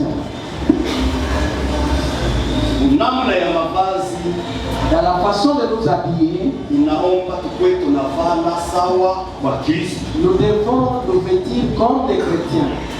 Alléluia. Amen. Alléluia. Amen. Tumudie pa. Revenons-y. Tuidilie. Kwenye tulianzia tulisema. Là où nous avons commencé, nous avons dit ceci. Nous savons que Tunajua ya Dieu kwamba n'exauce point les pécheurs. Mungu hajibu yake maombi ya mwenye dhambi. Tunaenda mpaka mwa Thessalonike. Nous sommes allés jusque dans Tukasoma Thessaloniciens. hivi. Nous avons dit ceci. Ce que Dieu veut, Yenye Mungu anataka c'est votre ni sanctification. utakaso wako. Que chacun sache posséder son corps Kila mtu ajue kulinda mwili dans la wake sainteté et l'honnêteté. katika utakatifu na heshima. Si unaona kama utakaso Weke la sanctification, maana yake ça signifie ni kuondoa kila punje yote ya dhambi. enlever tout ce qui est péché. Amen. Amen. Ile ndio utakaso. C'est ça. Na ile ndio Mungu anataka. Et c'est ce que Dieu veut. Na yeye Mungu anakuambia Et Dieu lui-même te dit, bila utakaso, tafuteni salama na watu wote cherchez la paix avec tout le monde na utakaso. et la sanctification, Pasipo hiyo utakaso sans laquelle hakuna mwenye ataona Mungu. personne ne verra Dieu. Unajua na Kiingereza? Kidogo. Acha tuwatie mwalimu. Nyama najua Kiingereza. Yaani kusome yako. Uniumie kama pastor. Soma Je vais donner hapa kwa mimi naweka ka point. Hii ni Kiingereza njoma. ça c'est un Niona anglais. sitashitia kwenye sijui. Usome pale kisha tafsiri. Usoma pale ile njo hii atasoma njo ile Waebrania 12 mstari wa 14. Kenye Mungu anataka ni utakaso. Kama uliamini kusudi uendake mbinguni, tafuta utakaso. Soma mtisho. Follow peace with all men and holiness, without which no man shall see the Lord. Nani mwatafsiria sasa? Tafuteni salama na watu wote, tafuteni salama na utakaso na watu wote, pasipo hiyo hakuna mtu atakayemwona Mungu. Kuna tafsiri mbaya. Follow peace with all men Tafuteni amani na watu wote and holiness, na utakaso, without which no man shall see the Lord. pasipo hii hakuna mtu atakayemwona Mungu. Utakaso. Pasipo hii utakaso hakuna mtu ataona Mungu. Okay, tafsiri sasa. Tafsiri hapa nikiendelea. The text is to be taken very seriously. Hii andiko ni ya kukamata na umakini wote. Those who believed and are justified and had experienced the renewing, those who believed Wale ambao wanaoamini and are Wale wanaoamini si ndio na wewe. ambao wamehesabiwa haki and had experienced the renewing na wamefanya mazoezi ya kufanyikwa upya and the new birth na kuzaliwa upya, are told that they will not see the Lord waliambiwa mbele ya kwamba hawatamwona Bwana without holiness. pasipo utakaso. Endelea. That is to say, Hii ni kusema they cannot have part hawawezi kuwa na sehemu in the first resurrection, katika ufufuko wa kwanza the transformation, na kubadilika and the rapture. na kunyakuliwa, And therefore, na kwa sababu ya ile They will not participate hawatashiriki at the wedding supper kwa karamu ya harusi. They will not participate at the wedding supper of the Lamb. Na hawatashiriki kwa hiyo harusi ya magharibi ya mwana kondoo. Wedding supper. Ndio. Chakula cha magharibi. Chakula cha magharibi ndio. Of the Lamb. Ya mwana kondoo. Pasipo utakaso hautanyakuliwa. Sans la sanctification, tu ne Amen. seras pas enlevé. Amen. Amen. Pasipo utakaso Sans la sanctification, hautafufuka ufufuko ya kwanza. tu ne ressusciteras pas dans la première résurrection. Tunapaswa kuwa tofauti ya watu wengine. Nous devons être différents des autres personnes. Amen. Amen. Na hii utakaso Et cette sanctification, kusudi ufikie utakaso pour que vous atteigniez la sanctification, haiko juu ya miaka mingi mchungi. ce n'est pas pour avoir fait beaucoup d'années. Kusudi ufikie utakaso Pour que vous atteigniez la sanctification, haiko juu uko na huduma. ce n'est pas parce que vous êtes ministre ou vous avez le ministère. Haiko juu uko na karama. Ce n'est pas parce que vous avez les dons. Kusudi ufikie utakaso. Pour que vous atteigniez la sanctification, Unasikia kama utakaso vous venez d'entendre que la sanctification, ni kukuondoa maisha ya dhambi. c'est d'enlever cette vie de péché en vous. Ile tabia ya ule mtu wa kale, Ces habitudes de cet ancien homme, le vieil le vieil homme, sherati, wizi, l'impudicité, levi, le vol, magomvi, les querelles, majivuno, l'orgueil, kasarau, l'indigence, beaucoup de choses. kusudi vile vitu vikutoka. Pour que tout cela puisse quitter en vous, Haiko wewe. ce n'est pas vous qui doivez le faire. Inaomba vitu viwili Il faut deux choses kusudi utakasiki. pour que vous soyez sanctifiés. Ya kwanza, La première des choses, neno la Mungu la kweli. c'est la véritable parole de Dieu en vous. Sababu Biblia inasema Parce que la Bible dit, uwatakase kwa kweli. sanctifie-les par la vérité. Neno lako ndiyo kweli. La parole est la vérité. Hii ninaisema kwa jina la Yesu Kristo Si je aliye hai. le dis au nom du Seigneur Jésus-Christ qui est vivant.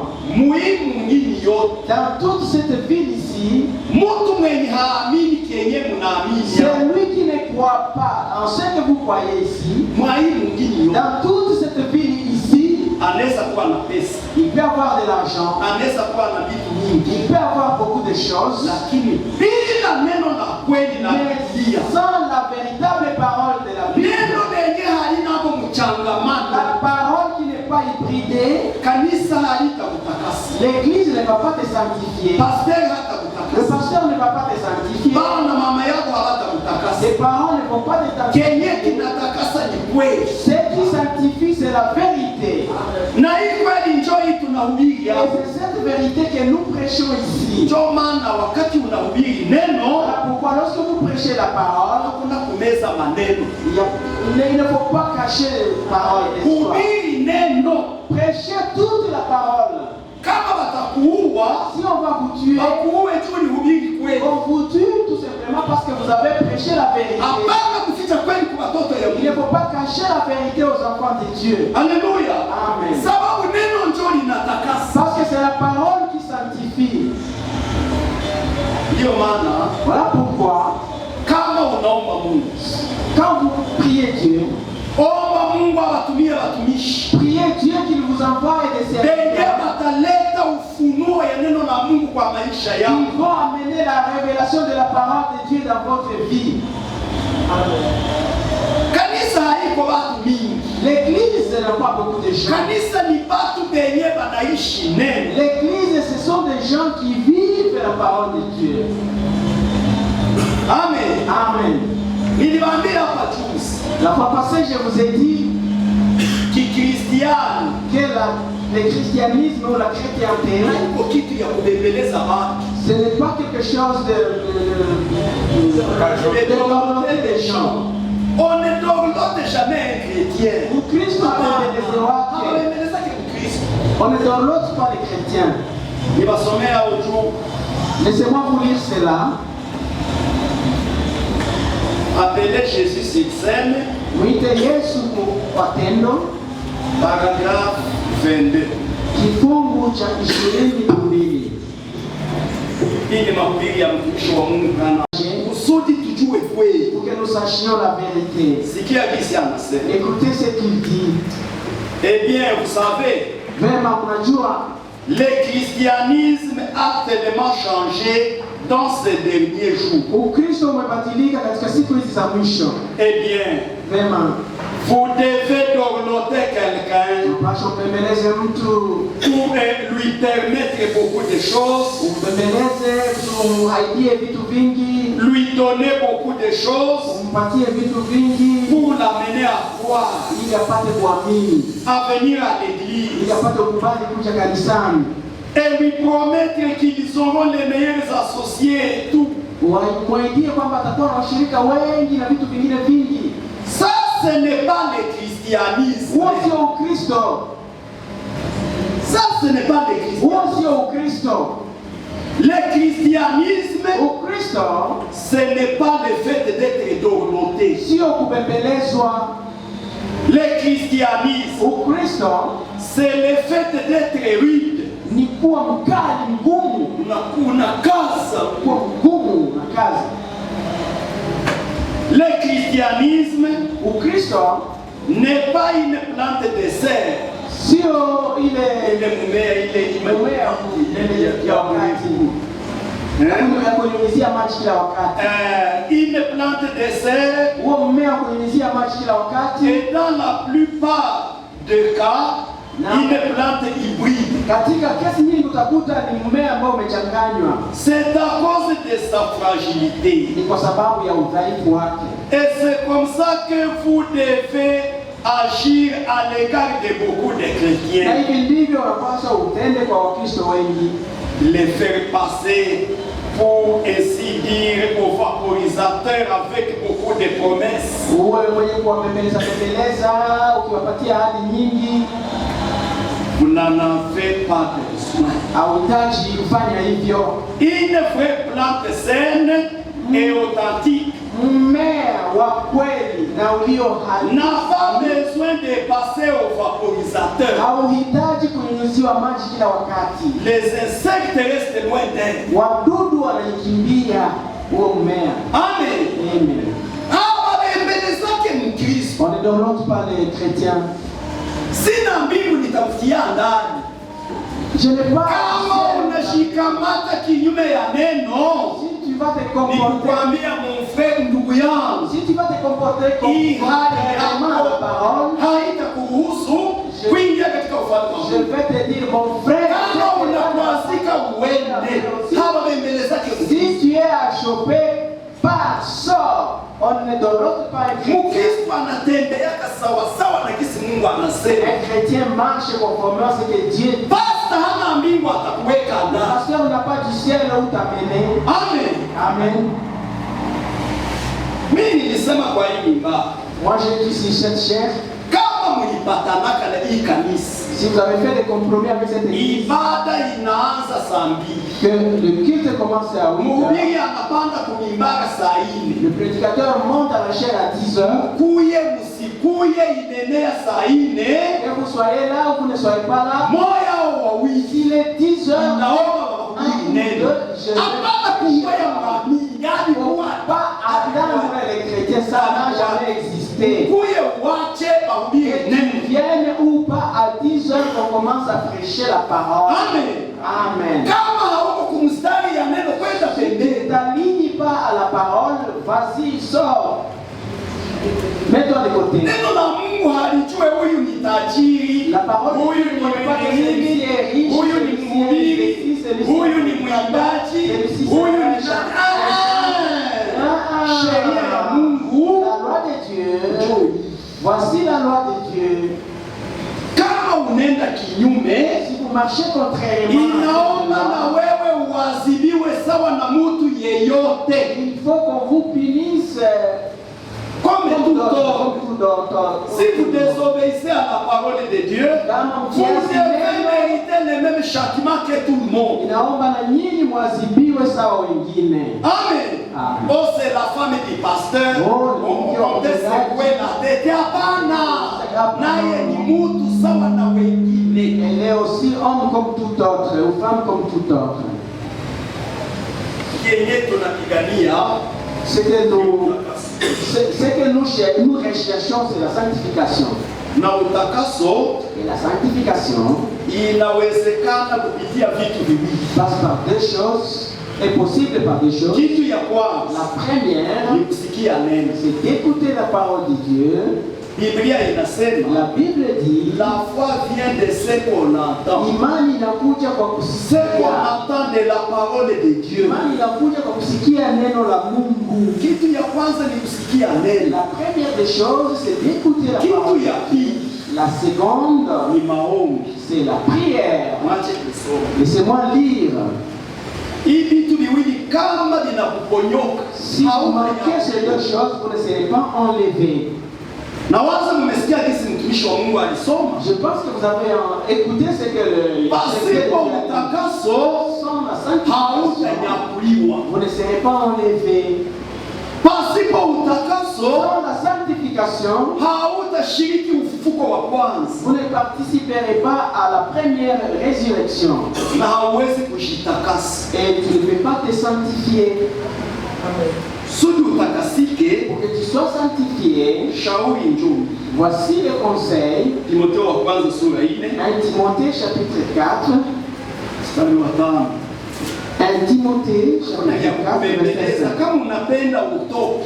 Il n'y a pas question de dormir les Kama unapenda kushika. sortez si vous voulez vous rester. Na wewe kama unashika ufanane wa Kristo wengine. Et vous devez être semblable aux autres chrétiens. Kwa nini utoki hapa Rongai Que vous quittiez ici à Longaï, uende Abidjan que vous alliez en Côte d'Ivoire à Abidjan, ukutane wa Kristo wengine, vous rencontrez là-bas d'autres chrétiens. unajiangalia Quand tu te na regardes unawaangalia, et tu vois, sababu tunatakaswa na neno moja, nous sommes sanctifiés par une seule parole. unaona tuko On sawasawa. voit que nous sommes semblables. Uende Canada, Et tu ailles à uende Afrique du Sud, que vous alliez en Afrique du Sud, ukikutana na mwamini wa hii et neno vous rencontrez un chrétien, unakuta muko sawasawa, trouve que vous êtes semblables. sababu neno la Mungu ni sawa kwa watu yote. Parce que la parole de Dieu, elle est la même pour tout le monde. Neno la Mungu halijue mtu wa mjini. La parole de Dieu ne connaît pas. Neno la Mungu halijue mtu wa vijijini. La parole de Dieu ne connaît pas. Neno la Mungu linatufanya, La parole de Dieu est la même. neno la Mungu linatufanya sote kuwa sawa La sawa. parole de Dieu nous fait semblables. Nous demeurons le même avec la parole de Dieu. Amen. Amen.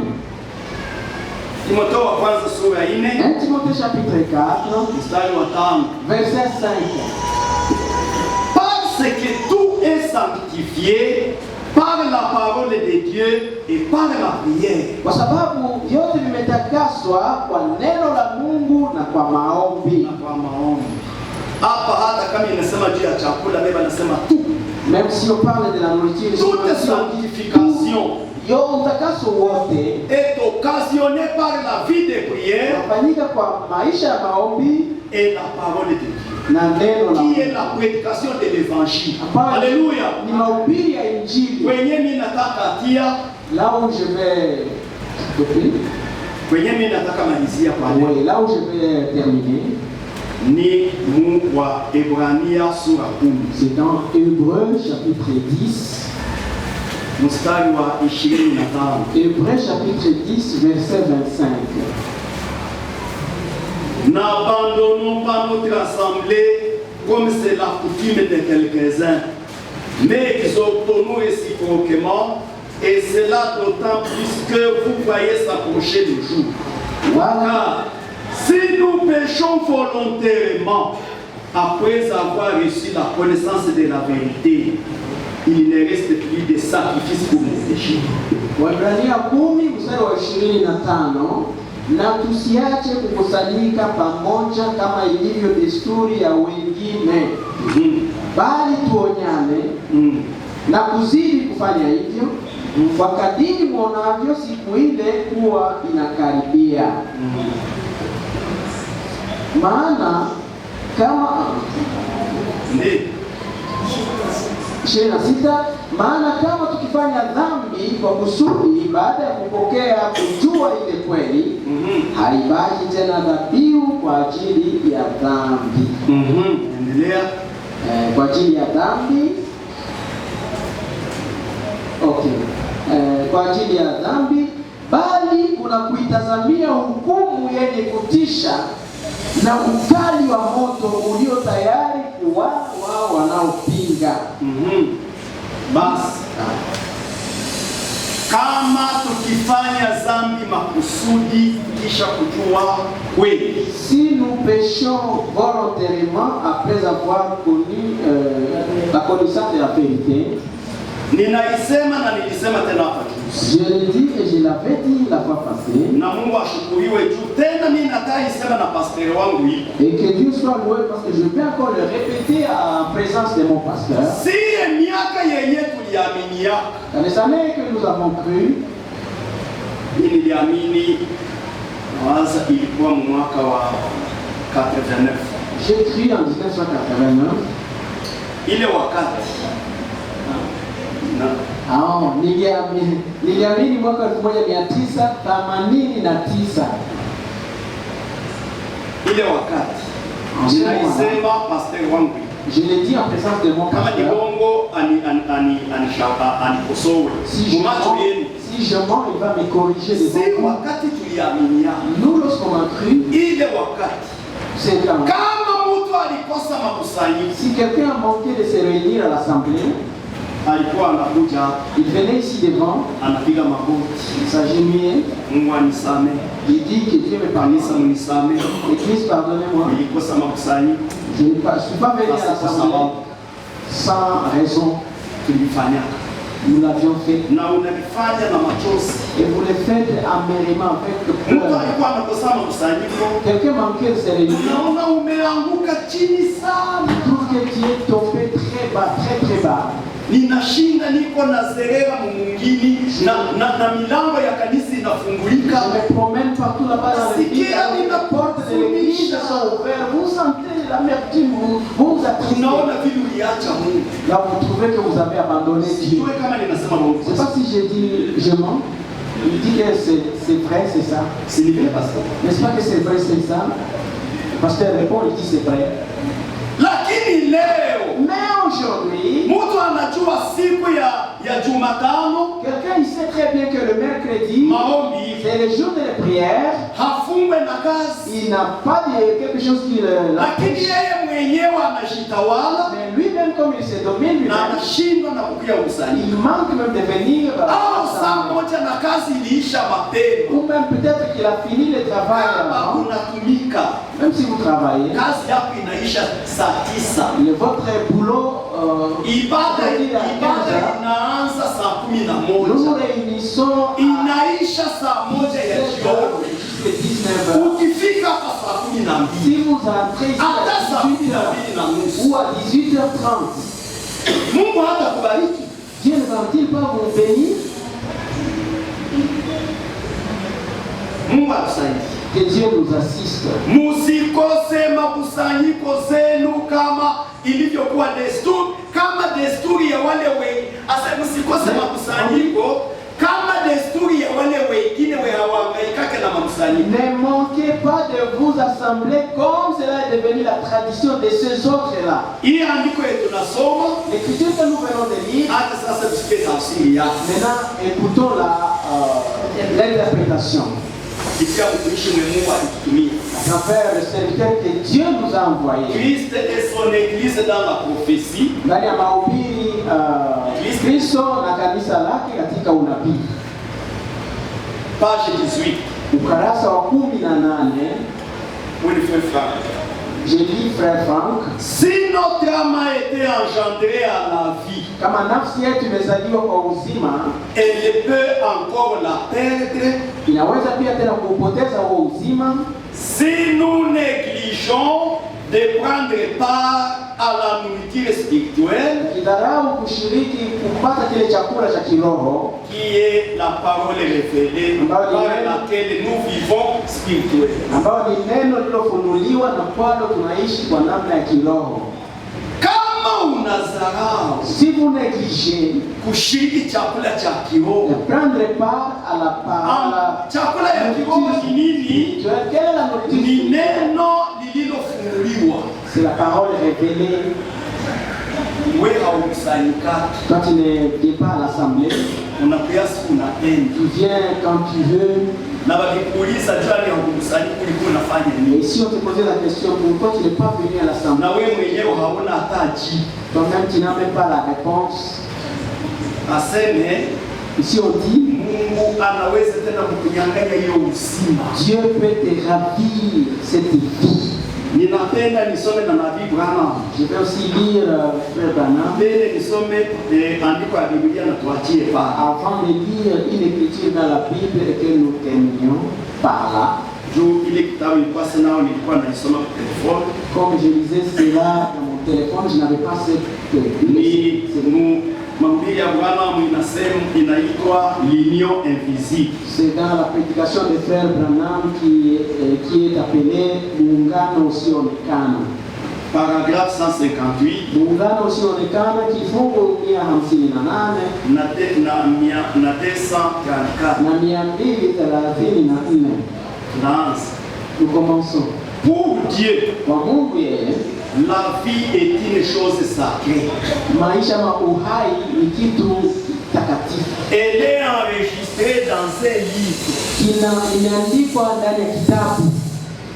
Dieu est l'auteur de la vie. Mungu ndiye mwanzilishi wa uzima. Notre vie naturelle n'est qu'une perversion. Uzima wetu ama uhai tulionao ni mabadiliko. Perversion.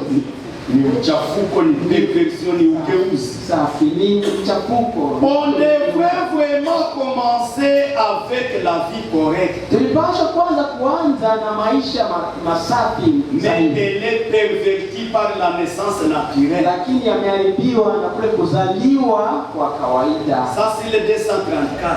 Nina 234. Oh là là! Oh la la! Voilà des livres. Angalia vitabu viwili. L'un est le livre de vie de l'agneau. Moja ni kitabu cha uzima wa mwanakondoo. Dans celui-là, Ndani ya hicho kitabu cha uzima cha mwanakondoo, votre nom est prédestiné. jina lako limetambuliwa kuandikwa. Il ne peut être effacé. Huko ndani jina lako likishaandikiwa kwa kile kitabu haliwezi kufutwa. Le kitabu cha uzima cha Mwanakondoo.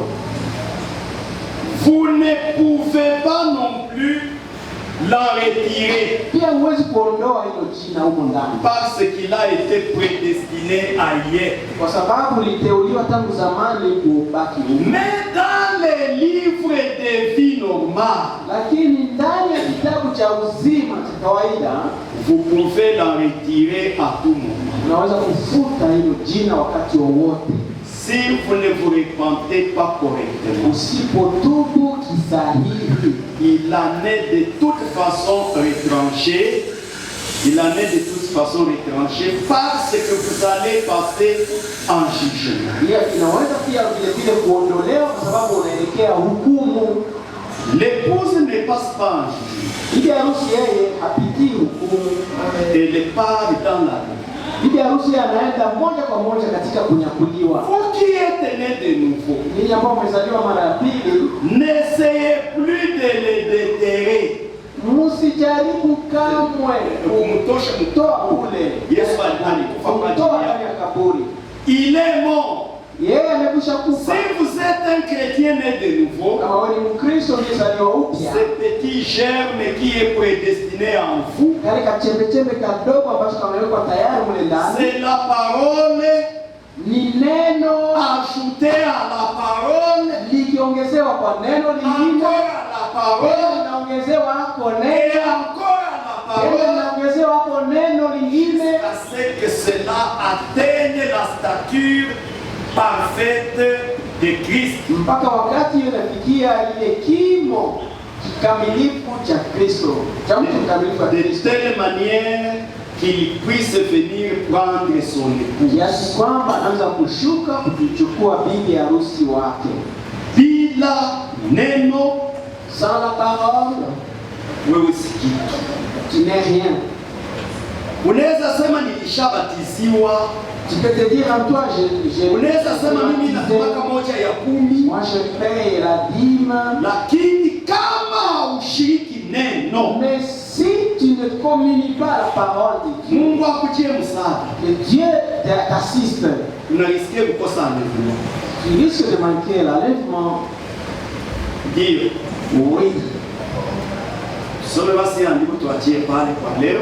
Terminons par cette écriture pour aujourd'hui.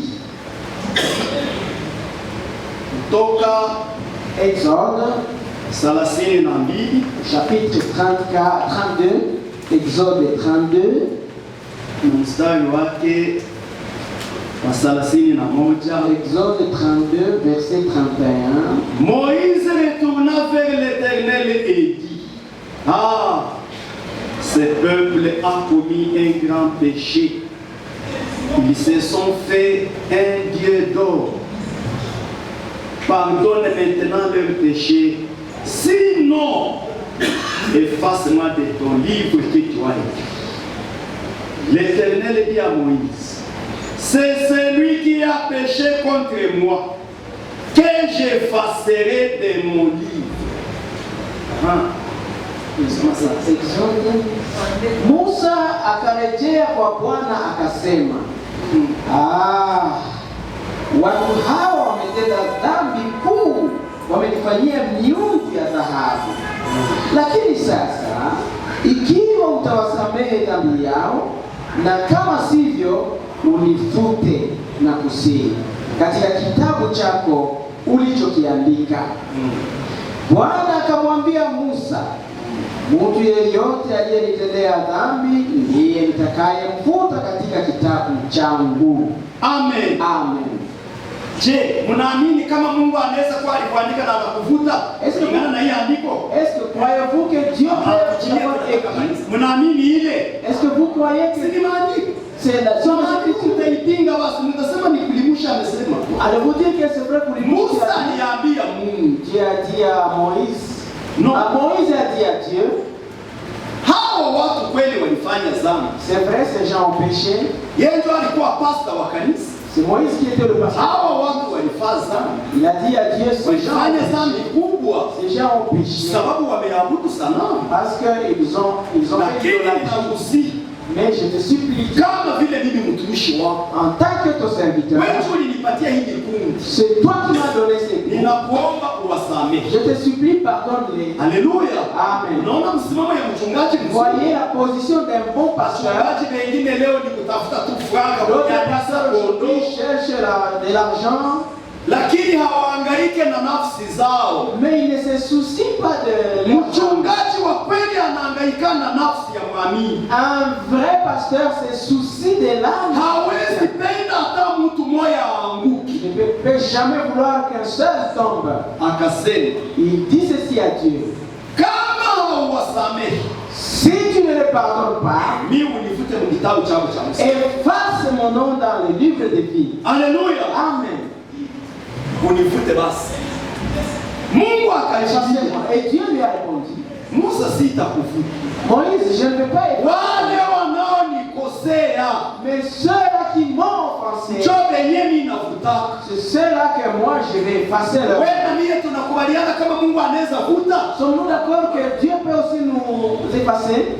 Kama haukujaliwa neno, Si tu n'as pas eu de jina lako grâce, likutaniwe mu kitabu cha uzima cha mwana kondoo, si tu n'as pas eu de grâce, c'est que ton nom puisse être retrouvé. pale jina lako halitapatikana tena. Là, ton nom ne sera jamais effacé. Wale njo ninafuta. Ce sont là qui m'ont offensé. Sasa mtumishi mwaminifu mwenyewe Mungu amekutumia, Maintenant, le serviteur fidèle que Dieu nous a yeye donné, anatafsiria vizuri hiyo andiko. lui, il interprète très Anasema bien. hivi, Il dit si ceci. vous négligez Kama ukidharau à prendre part kushiriki à la nourriture spirituelle na kula chakula cha qui kiroho est la parole révélée. ambacho ni neno lilofunuliwa. Mungu anaweza kukuvuta. Dieu peut effacer ton nom. Angapi sasa? Combien maintenant? Ningewashauria hivi, Je vais vous conseiller ceci. wapendwa ndani ya Yesu Kristo, Mes bien-aimés dans le Seigneur kulingana na Jésus, shauri ya Nabii Branham, selon le conseil de Frère Branham, mahubiri inaitwa les dieux de cet âge mauvais. dans la prédication qui dit Mungu wa kizazi kibaya, Nabii anasema hivi, le prophète dit ceci: kama kazi yako, si ton travail, kama bosi wako, si ton patron, kama mke wako, si ta femme, kama mtoto yako si ton enfant, haizuru kitu chochote n'importe quel chose chenye kinaweza kukutenganisha na neno la Mungu, peut te séparer de la parole de Dieu. kitu ile inayokutenga na Mungu, Tout ce qui te sépare de ujue kama Dieu, haiko Mungu alikupa hayo, sache que ça ne vient pas de Dieu.